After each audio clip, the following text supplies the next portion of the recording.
Frederik Backman grew to become a well-known and established author in recent years. Pretty much all of his books were #1 bestsellers in his home country Sweden, and to this day they got translated into more than 25 languages. A Man Called Ove was Backman's very first published novel and is still talked about 10 years later. It received a movie adaptation a few years ago and stayed in the New York Times bestseller list for about 42 weeks. Ove is the living cliché of an aged man. He sees himself as the self-proclaimed neighborhood watch.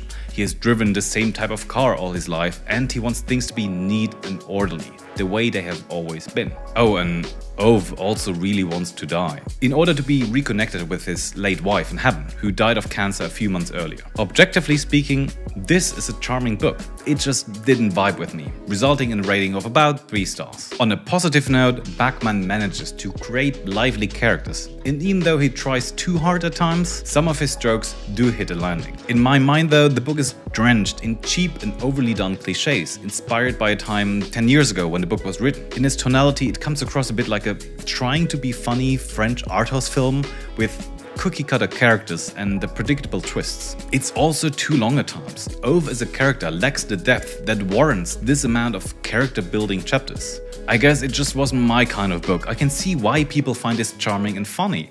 I've even read of a lot of people online who genuinely cried at the end. So you might want to give it a try yourself if the story itself sounds enticing to you.